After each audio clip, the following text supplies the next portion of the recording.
नमस्कार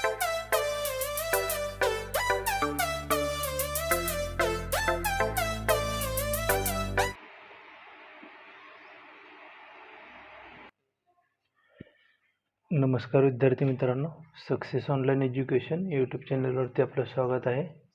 आज आपण सुरू करतोय 9th फिजिक्स, जे की आपण घेणार आहे तुमच्या फिजिक्सच्या या लक्ष्मीर सिंग अँड मंजित कौर या यांच्या बुकमधून.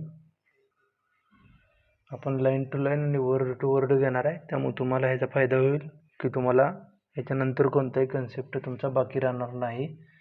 आणि हे मोशन जो चॅप्टर आहे तो मला 11-12ला नीट आणि जेईला सगळ्यात जास्त महत्त्वाचा टॉपिक आहे. तर ते बेसिक जे आहे त्यामध्येच आहे. आता आपण सुरू करूया. मोशनमध्ये काय दिले? A tree is fixed at a place,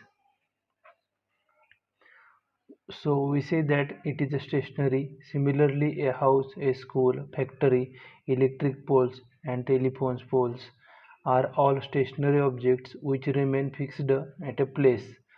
On the other hand, a man, animals, bird, cars, buses, trains, ships and aeroplanes etc.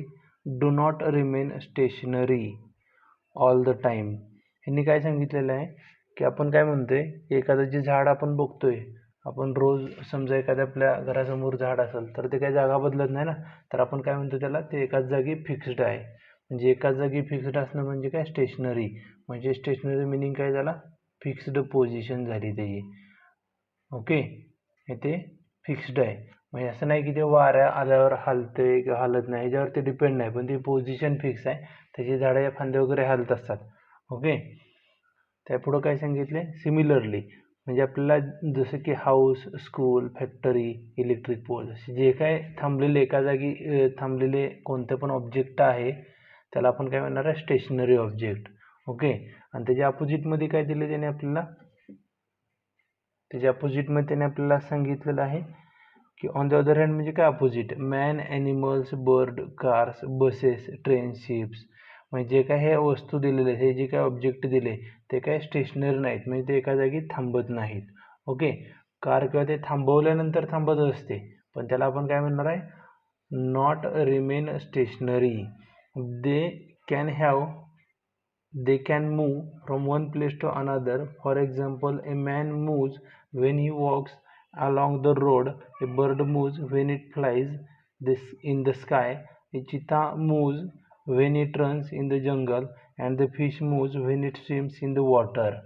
Okay, similarly, a car, a bus moves on a road, train moves on the track, ship moves in water, and aeroplane moves when it flies in air from one place to another. The movement of a body or object is called a motion. आता ह्यांचं म्हणणं काय आहे की the movement of a body म्हणजे movement म्हणजे काय? हालचाल. कोणती पण बॉडीची हालचाल. जसे की आपण इथं ठेवलेला पेन आहे. ओके, हे पेन ठेवला आहे तर हे स्टेशनरी झाला. ह्या जागी जर का आपण एखादं कोणतं पण एखादं समजा आपण एखाद्या घरातला मांजर बघितलं तर एका ठिकाणी दुसऱ्या ठिकाणी चालले, मग ते काय करते? मुवमेंट करते. नाहीतर माझं बोट असं आत्ता फिरते ना इथं. ओके, तर त्याला काय म्हणणार आपण? Movement of a body. Okay, तर त्यांनी काय सांगितले? The movement of a body or object. Body आणि ऑब्जेक्ट दोघं पण सेमच आहेत. Is called motion. A common characteristic of all moving bodies is that they change their position with time. हे महत्त्वाचं आहे. हे कॉमन कॅरेक्टरिस्टिक म्हणजे कॅरेक्टरिस्टिक काय आहे त्या बॉडीची, म्हणजे ते प्रॉपर्टी काय आहे की बॉडी एका ठिकाणाहून दुसऱ्या ठिकाणी जाते. ओके, म्हणजे काय करते? त्याची पोझिशन बदलते. कसं? With respect to time. For example काय आहे की तुम्ही समजा की सकाळी 8 वाजता बसमध्ये बसलाय आणि 8:10 म्हणजे एखाद्या स्टॉपला बसलाय, पहिल्या स्टॉपला तुमच्या स्कूल बसला चालला ना तुम्ही, समजा स्कूल बसमध्ये बसला तुम्ही 8 वाजता आपल्या घराजवळ, आणि 8:10 तुम्ही तिथंच नसणार आहे ना, त्या ठिकाणी काय करणार आहे? दुसऱ्या ठिकाणी जाणार आहे. तर तुम्ही त्याला काय म्हणणार आहे? मुवमेंट. पण ती मुवमेंट कशी झाली? बसची झाली. आता 8 वाजता जिथं होता तिथून तुम्ही बदलून 8:10 पुढं गेलाय, तर तुम्ही त्याला काय म्हणणार आहे? मग आता मुवमेंट झाली. पण तुम्ही पुढे गेलाय कशावरून सांगितलं? तुम्ही 8:10 गेला ना, म्हणजे विथ रिस्पेक्ट टू टाईम तुम्ही सांगायला लागलाय स्वतःला. कळते? असं म्हणू शकत नाही मी आत्ता इथं होतो मग तिथं आहे. मग म्हणजे जे काय आलंय मग म्हणजे जे काय मध्ये तुम्ही वापरताय ना त्याला तुम्ही काय म्हणणार, तुम्ही विथ रिस्पेक्ट टू टाईम सांगायला लागलाय. ओके, म्हणजे आपल्याला काय कळालं, कॉमन कॅरेक्टरिस्टिक कुणाची कळाली, बॉडीजची. Is that they change their position with time, म्हणजे पोझिशन त्यांची टाईम बरोबर चेंज होते. We can not define motion as follows. म्हणजे आता मोशनची डेफिनेशन काय आहे बघा. A body is said to be in motion when its position changes continuously with respect to stationary object taken as a reference. A body is said to be in motion when its position changes continuously with respect to a stationary point किंवा stationary object taken as a reference point. Okay, म्हणजे आता हे लहान आहे, फक्त तुम्हाला कळताना वेगळं वाटेल, रीड करताना वेगळं वाटेल. जसे तुम्ही गावाला चालले आणि तुम्ही बसच्या किंवा तुमच्या कारच्या विंडो सीट आहे तुमचं, तिथे तुम्ही बसलाय, तुम्ही बाहेर बघताना तुम्हाला काय दिसणार आहे, ते झाड मागं पळते. ओके, झाड मागं पळते असं दिसते ना, पण ते झाड पळतच नसते, पळतोय तर काय आपण जातोय ना पुढं. त्यांनी इथं इंग्लिशमध्ये काय सांगितलं आपल्याला, body is set to be in motion when it position changes continuously. म्हणजे तुमच्या कारची पोझिशन चेंज होते ना, ते चेंज होते कशावरनं कळते कधी कधी तुम्हाला, with respect to stationary object taken as a reference. म्हणजे तुम्ही ते एका झाडाजवळून दुसऱ्या झाडाजवळ गेला तर तुम्हाला काय कळणार, ते stationary object taken as a reference. म्हणजे आपण रेफरन्स पॉईंट म्हणून कुणाला घेतला आहे, थांबलेल्या झाडाला. किंवा कधी कधी तुम्हाला जर का कधी अनुभव असेल तर तुम्ही एस टी स्टँडवरती एस टीने प्रवास करताना तुम्ही थांबलेला आहे, गाडीत बसला आहे, खिडकीतून बाहेर बघताना गाडीत दुसरीच मागे चाललेली असते, शेजारचीच गाडी, एक्झॅक्ट आपली शेजारी उभारलेली एस टी मागे चाललेली असते, आणि आपल्याला काय दिसतं की आपलीच गाडी मागे चालली असं आपल्याला वाटतंय. ओके, तर हे सगळं काय मोशन आहे, पण हे मोशन कुणाचं होतं, त्या शेजारच्या गाडीचं. आणि रेफरन्स पॉईंट कोणता होता, आपली गाडी. ओके, रेफरन्स पॉईंट म्हणजे कळलं तुम्हाला. पुढं काय दिले, for example when the position of the car changes continuously with respect to the stationary object like houses. त्यांनी पण तेच एक्झाम्पल दिले. ओके, हे पिक्चर बघितल्यावर पण तेच कळते, स्टेशनरी ऑब्जेक्ट इथं कारने ट्रेन हाऊस दिले आपल्याला, इथं होती गाडी, आणि 10 मिनिटानंतर 10 सेकंदानंतर पुढे जाईल. ओके, तर याला काय म्हणणार तुम्ही, गाडी मोशनमध्ये आहे. The position of this car changing continuously with respect to stationary object, house or tree. So we say that this car is moving or that this car is in motion. Some other bodies or objects, bodies K objects same असते, around us which show different kinds of motion are swing, म्हणजे झुला, merry go round, pendulum of a clock, म्हणजे घड्याळ असतं ना, त्या घड्याळामध्ये काटा असते, असा फिरत असतोय काटा. ओके, असा फिरतोय, माहीत आलं तुम्हाला, त्याला काय म्हणणार तुम्ही, pendulum. Okay, and hands of a watch, म्हणजे घड्याळाचे काटे. त्या खाली काय दिले, if a body moves fairly fast. हे फेअरली फास्टला मिनिंग आहे, fairly fast. Okay, then its movement और motion can be observed easily. But if a body moves very slowly, then it becomes difficult to observe its movement immediately. यांच्या म्हणण्याचा अर्थ काय, जर fairly fast म्हणजे असं नाही की खूपच स्पीडनं, अति स्पीडनं. म्हणजे तुम्ही स्पोर्ट रेस वगैरे बघताय ना, रेसमध्ये कधी कधी कॅमेऱ्यासमोर गाडी दिसतच नाही, फक्त आवाज येतोय बघा, तसं नाही. इथे काय दिलं आहे, बॉडी मूव्ज फेअरली फास्ट, म्हणजे नॉर्मल स्पीडनं जर चाललं असेल तर कॅमेरा कॅप्चर करू शकते, अशा स्पीडनं चाललं तर आपण ते मुवमेंट ऑब्झर्व करू शकतोय. But if a body moves very slowly then it becomes difficult to observe the movement immediately. म्हणजे यांना काय म्हणायचं आहे, कोणती पण एकदम लहान गोष्ट एकदम लहान स्पीडनं चालली तर तुम्हाला ते कळत नाही ते ॲक्च्युली पुढे गेली का नाही गेली. जसे की तुम्ही आता विचार करता, आपले टेक्टॉनिक प्लेट्स वगैरे तुम्हाला जॉग्राफीमध्ये होतं, तर ते पण आपण स्पीडनं म्हणजे असं मूव्ह करतं ना, ते रोटेट होते ना, पण ते आपल्याला जाणवत नाही. ओके, जसे की आपलं हिमालय वगैरे फॉर्म झाला आहे, तुम्हाला जॉग्राफीमध्ये माहीत असेल तर तुम्ही बघू शकताय. ह्यांनी पण एक्झाम्पल दिले आपल्याला. एक्झाम्पल काय दिले बघा, for example a wrist watch has 3 hands, a second hands, minute hands and hour hands which move round and round on the dial of the watch. Now the second hand of a watch moves quite fast, so we can observe the movement of the second hands of the watch very easily, but the minute hands and hour hands of a watch move quite slow, so their movements can be observed easily. We will have to keep on observing the position of minute hand and hour's hand for quite some time to find out whether they are moving or not. This is because when the body moves, its position changes with time. म्हणजे खूप slow जाते त्यामुळे आपल्याला ते दिसून येत नाही. In order to study the motion of the bodies, we should first know the meaning of two terms, distance and displacement. या दोन टर्म महत्त्वाच्या आहेत. त्या सगळ्यात जास्त महत्त्वाचं बेसिक इथंच आहे तुमचं distance and displacement. These are discussed below. ते खाली काय म्हणतात ते आपण बघूया. त्यांनी काय दिले आपल्याला बघा. distance traveled and displacement. In everyday language, the word distance and displacement are used in the same sense, but in physics these two words have different meanings. Let us understand. म्हणजे त्यांना असं म्हणायचं की डिस्टन्स आणि डिस्प्लेसमेंटला meaning आहे वेगळा वेगळा फिजिक्ससाठी. Suppose a man lives at a place A and he has to reach another place C, but first he has to meet his friend living at place B. Now the man starts from A and travels the distance 5 km to reach B, and then travels another 3 km from B to C. Thus the man goes along the path A, B, C shown by dotted lines. म्हणजे त्यांनी दाखवले पलीकडे. Length of this path ABC gives us the actual distance traveled by the man.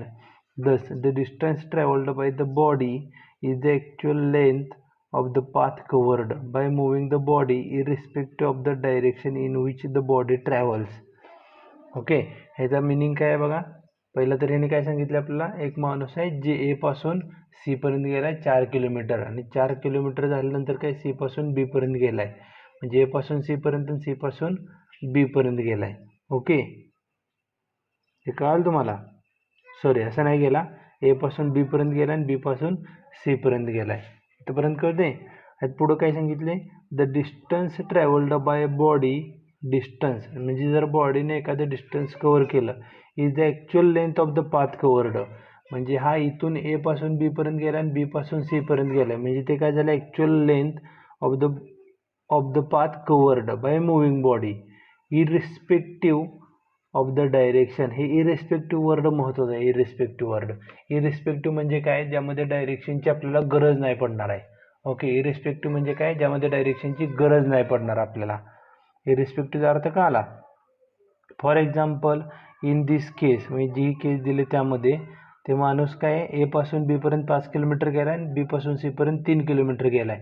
म्हणजे 5 आणि 3 8 kilometre त्यानं total distance cover केलेला आहे. म्हणजे आपण काय म्हणतोय, ए पासून बी पर्यंत बी पासून सी पर्यंत त्यानं डिस्टन्स किती कव्हर केलं, 8 kilometre. We will now discuss this problem in a different way. When the man has reached point C, we want to know how far he is now from the starting point A. That is, we want to know the shortest distance between the starting point A and the point C. Let us draw. म्हणजे त्यांनी काय केलं आपल्याला, ए पासून बी ला गेलाय, बी पासून C ला गेलाय. पण आपण काय करतोय, जेनं सुरुवातीला जसं की सुरुवातीला तर ए ला आहे. ओके, आणि शेवटचा पॉईंट सी आहे. तरी ए आणि सीच्या मधलं फक्त आपल्याला डिस्टन्स बघायचं आहे. ओके, आणि हे जे डिस्टन्स आहे ना, डायरेक्ट मिळणार डिस्टन्स, म्हणजे ते कसं गेलं आहे महत्त्वाचं नाही. ते जे गेलं ना ए पासून बी, बी पासून सी, त्यापेक्षा महत्त्वाचं काय, सुरुवातीचा पॉईंट कोणता आहे ए आणि शेवटचा कोण आहे सी. तर शेवटच्या आणि सुरुवातीच्या पॉईंटमधलं जे काय डिस्टन्स आहे त्याला आपण शॉर्टेस्ट डिस्टन्स म्हणणार, आणि त्यालाच आपण काय म्हणणार आहे, डिस्प्लेसमेंट. ओके, त्यांनी इथे हे सांगितलं आपल्याला, the length of the straight line path A C which is 4 kilometre here is a displacement of the man from point A, that is on reaching C. Okay, कळाल तुम्हाला डिस्प्लेसमेंटचा अर्थ आत्ताच कळाल तुम्हाला. डिस्प्लेसमेंट म्हणजे काय, सुरुवातीचा पॉईंट आणि शेवटचा पॉईंट. म्हणजे इनिशियल आणि एंड पॉईंट मधलं जे काय डिस्टन्स आहे, इनिशियल पॉईंट आणि एंड पॉईंट, जशी इथं पण एक डायग्राम दिले, एक गाडी अशी ते हे काय आपलं माउंटेन एरिया आहे त्याला राऊंड मारून चालली, नाहीतर एखाद्या टनेलमधून गेली. ओके, तर हे जे काय चालतंय, हे जे काय सरळ गेली ना ए पासून बी पर्यंत, हे स्ट्रेट लाईन आहे, आणि जरी स्ट्रेट लाईन असेल तर याला आपण काय म्हणणार आहे, डिस्प्लेसमेंट. ओके, पुढे काय म्हणतात बघूया आपण. On reaching C, the man is only 4 kilometers away from the starting point A. This displacement is in the east direction. Okay, thus when body moves from one point to another, the distance traveled refers to the actual length of the indirect path, whereas displacement refers to the straight line path between the initial and final position. यांनी काय म्हणते ती, when a body moves from one point two another, म्हणजे एखादी body एका पॉईंटपासून दुसऱ्या पॉईंटपर्यंत गेली असेल. ओके, डिस्टन्स ट्रॅव्हल्ड, त्याने जे काय अंतर कापलेलं आहे, म्हणजे जे काय त्याने डिस्टन्स कव्हर केले, refers to the actual length of the indirect path, म्हणजे त्या पाथचं जे काय ॲक्च्युअल लेंथ आहे ते त्यांनी मोजलेलं आहे. ओके, त्या पुढं काय दिलं त्यांनी, whereas displacement refer to the straight line between straight line path, म्हणजे आपल्याला काय मिळाली तर डिस्प्लेसमेंटची डेफिनेशन. डिस्प्लेसमेंट म्हणजे काय, straight line path between the initial and final position. So what ever be the actual length of the path followed by moving body, displacement of the body is always represented by the shortest distance. Displacement of the body is always represented by shortest distance. असं का व्हायला लागले बघा जरा सांगतो.